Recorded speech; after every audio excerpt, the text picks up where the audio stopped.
Buenas tardes, mi nombre es Yaritza Muñoz y voy a presentar el caso de abdomen que se realiza en las tutorías de resonancia magnética año 2021 con la docente Miriam Durán.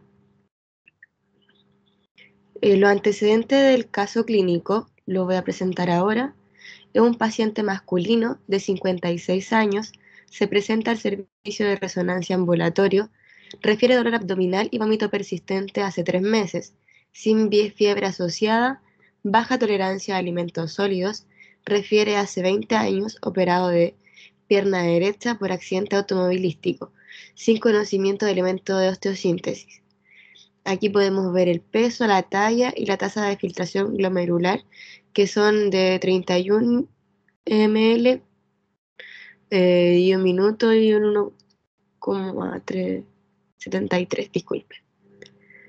Se dice además que el centro médico cuenta con 2 medios de contraste, el Omniscan y el Doratem. Los exámenes previos, el paciente no presenta exámenes previos ya que asiste al centro asistencial de manera ambulatoria, pero es importante recalcar que los niveles por debajo de 60 ml durante 3 o más meses son un signo de enfermedad renal crónica. Un resultado de tasa de filtración glomerular por debajo de los 15 ml por minuto es un signo de insuficiencia renal y requiere atención médica inmediata. Sin embargo, se permite el uso de ellos con una tasa de filtración glomerular mayor a 30. El paciente acá tiene 31 y acá podemos ver que en un artículo científico actualmente existen preparados comerciales basados en gadolinio, de los cuales la gadodiamida, que es el Omniscan, parece ser la más tóxica y por ello se le recomienda evitar en pacientes con enfermedad crónica renal. Por eso de preferencia se usaría un contraste macrocíclico de manera comercial Doratem. El protocolo de abdomen, tenemos mucho movimiento autónomo, lo que nos limita a que haya complicaciones como la respiración y el latido cardíaco. ¿Cómo podemos solventar esta problemática? Con distintas opciones, como el uso de apnea, secuencias ultra rápidas, adquisiciones en paralelo, uso de Hall Fourier, que se refiere a la optimización del espacio de llenado del espacio K, la optimización del llenado del espacio K.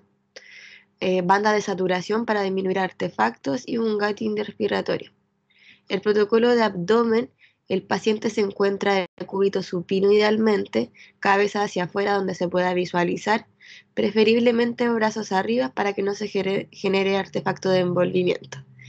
Antena body array o body flex. Se recomienda siempre comenzar con un plano coronal de la secuencia Fast Turbo Spineco, cuya característica de que con un solo TR pueden llenar el espacio K. En el solo TR se ubican un múltiple tren de ecos. No son tan buenas en resolución espacial, por lo que el llenado de pulsos de eco depende de la matriz.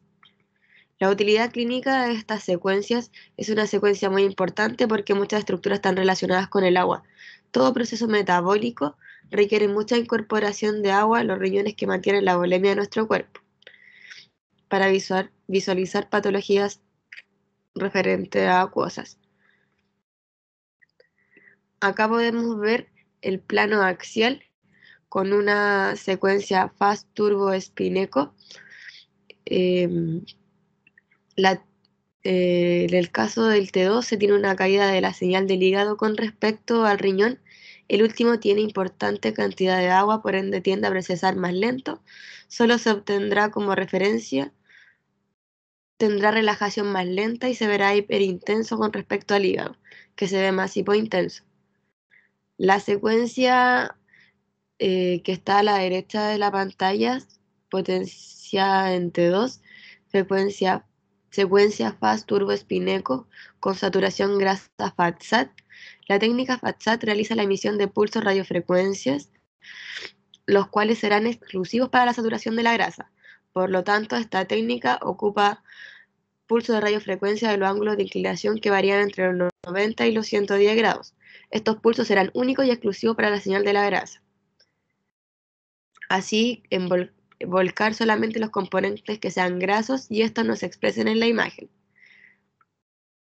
La utilidad clínica del T2-FATSAT no es para uso anatómico, sino que para caracterizar anatomopatológica, pudiendo evaluar procesos inflamatorios e infecciosos, ya que satura la grasa. Se puede ver con gran facilidad si hay un absceso con agua ligada o simplemente si es un proceso inflamatorio que se ve apoyada con la secuencia que vamos a ver después, que es la difusión. Acá podemos visualizar múltiples lesiones de parénquima hepático difusas en estas secuencias y un gran aumento de tamaño del hígado referente de hepatomegalia.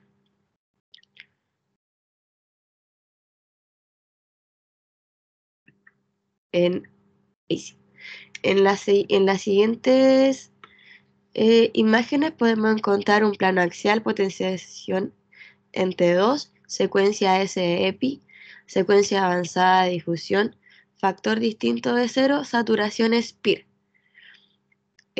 La difusión se utiliza para descartar un proceso tumoral y o diferenciar procesos infecciosos para visualizar si existe líquido restringido dentro de la lesión. En este caso se visualiza hiperintensidad en el lóbulo izquierdo del hígado y en el lóbulo derecho también, porque bajando el volumen podemos ver que también se visualiza. La difusión utiliza un llenado del espacio K-EPI en zigzag, prioriza la resolución de contraste, usa pulsos y gradientes haciéndola muy susceptible a la distorsión geométrica. Como podemos visualizar acá, en la siguiente imagen a la derecha de la pantalla, se ve un plano axial, potenciación ADC, que es una secuencia SEPI, factor exponencial sin contraste. ¿Qué quiere el mapa ADC? Nos dice si la restricción de la difusión es intra o extracelular. Si es intracelular, se visualiza más hipointenso. Y si es extracelular, se visualiza más hiperintenso. En este caso, la restricción se visualiza más hipointenso referente a múltiples masas.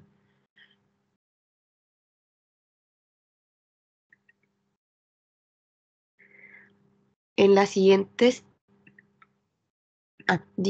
en esta imagen se ocupa la difusión y se visualiza también un efecto dálmata, que mientras más alto el factor, más hiperintensas se van a ver las lesiones.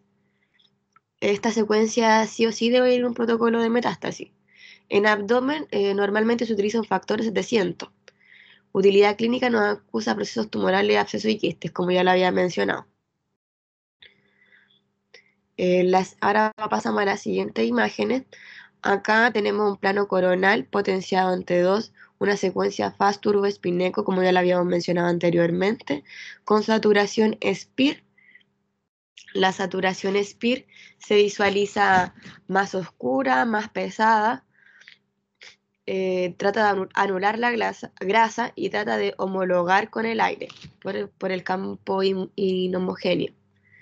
Acá podemos visualizar una colangio volumétrica, que el conjunto de datos isotrópicos 3D permiten un reformateo retrospectivo para ver múltiples orientaciones del área anatómica que se examina. En el plano siguiente vemos el plano coronal también, potenciación T2, secuencia turboespineco, saturación SPIR, sin contraste y sin herramientas complementarias, que es la colangio, que se proporciona con secuencias Hall, Fourier, Halkir Single Shot de la turboespineco, proporcionan con gran rapidez imágenes fuertemente potenciadas en T2 sin artefactos por susceptibilidad. En la tercera imagen podemos ver un plano coronal volumétrico potenciado en T1, secuencia fast green incoherente. Este tipo de secuencia GRI elimina el componente transversal residual antes de enviar un nuevo pulso, quedando componente longitudinal solamente, potenciando imágenes en T1. Son secuencias ultra rápidas y podemos ver que está con saturación FATSAT, que es una saturación espectral. Esta tiene utilidad clínica en coronal con contraste que permite ver los grandes vasos desde un eje largo. Acá también podemos visualizar que las lesiones en potenciación T1 se ven múltiples lesiones en el hígado hipointensas respecto a su mismo parénquima. También se puede visualizar dilatación del colon descendente, mostrando captación y engrosamiento de sus paredes.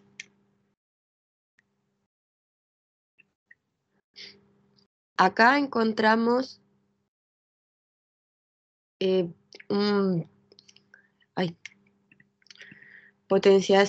planos axiales potenciados en T1, son de la secuencia fast green coherente ambos, pero la primera que podemos visualizar es la secuencia avanzada fuera de fase, y en la segunda podemos visualizar una secuencia avanzada dentro de fase. Esta secuencia, el in-out fase, se aprovecha del artefacto de desplazamiento químico en las secuencias gris. Sucede la interfaz donde hay agua y grasa en el mismo voxel. Que esté dentro o fuera de la fase va a depender del tiempo de eco. Se utiliza para visualizar el contenido de la lesión. En este caso no existen grandes cambios dentro de la secuencia dentro y fuera de fase, por lo tanto la lesión no sugiere contenido graso, excepto en la parte que se visualiza imágenes intestinales, como se puede visualizar con contenido hiperintenso con respecto al hígado, y en la imagen dentro de fase se visualiza más hipointenso que respecto al hígado, o isointenso respecto al hígado.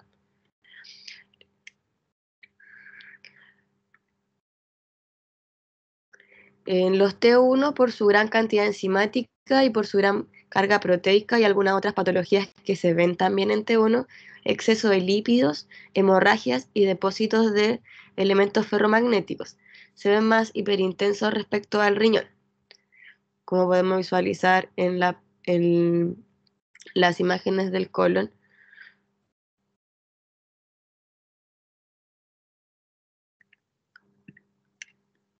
Acá vemos las fases dinámicas de la realización del protocolo. En la primera imagen se visualizan la fase máscara sin contraste. Todas estas secuencias que vienen a continuación encontramos en primer lugar arriba, son todas en plano axial, potenciadas en T1, secuencia fast green coherente que, como habíamos dicho antes, este tipo de secuencia gris elimina la componente transversal residual antes de enviar un nuevo pulso, quedando el componente longitudinal solamente, potenciando las imágenes, como dije ahora, en T1.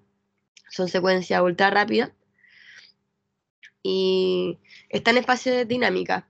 La primera está en fase arterial, que usa el uso de medio de contraste de dosis de 0,2 ml por kilo, máximo siendo 15 ml.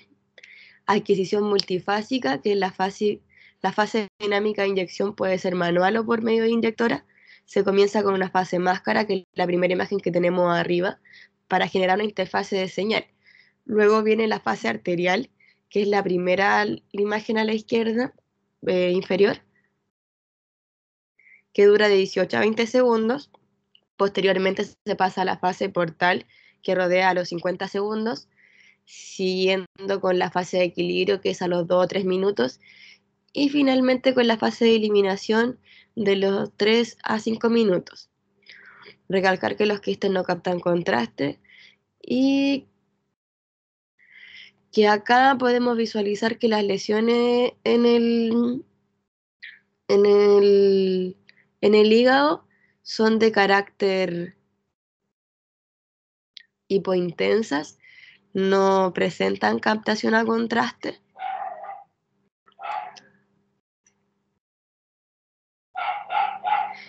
Y cabe recalcar que también existe una lesión acá, que no la había nombrado, hiperintensa acá en un T2 turboespíneco, en el riñón derecho, que tampoco es captante de señal ni de contraste. La posible hipótesis diagnóstica son múltiples masas secundarias en hígado, sugerentes de metástasis. Presenta al paciente una hepatomegalia y una lesión quística Bosniak 1 en el riñón derecho. Indicación y precauciones: solicitar al paciente que se desvista y se quite todo elemento metálico, dar indicación de recostarse de cúbito supino en la camilla, explicar brevemente en qué consiste el examen, tiempo de duración, preguntar al paciente si sufre de claustrofobia e indicar uso de audífonos para el ruido acústico. El campo magnético no es dañino, pero puede causar mal funcionamiento de algunos aparatos médicos. La mayoría de los implantes ortopédicos no presentan riesgo, pero siempre debe dejarse saber al tecnólogo si presenta implantes electrónicos o médicos. Se exige ayuno para este protocolo, pero en este caso el paciente al ser ambulatorio no se exige. Se realiza una encuesta previa para el conocimiento de la alergia del medio contraste y medir la tasa de filtración glomerular para el correcto uso del contraste, para no perjudicar al paciente. Exámenes complementarios. El examen complementario que yo realizaría o mandaría a hacer sería un PET-CT FDIE, que es una tomografía que utiliza una técnica de imagen no invasiva mediante el uso de una molécula radioactiva junto a un medio de contraste administrados vía intravenosa, que permite la observación de las células cancerosas o procesos inflamatorios importantes. Las consideraciones éticas de este protocolo: que el paciente presenta una tasa de filtración glomerular baja de los estándares normales como óptimos, pero por lo tanto hay que tener un extremo cuidado con la utilización de contraste. Eh, Preferir un contraste de características macrocíclicas como Gratem para evitar un daño mayor debido a la tasa baja que tiene el paciente. Esta ha sido mi presentación del caso clínico de abdomen de resonancia magnética.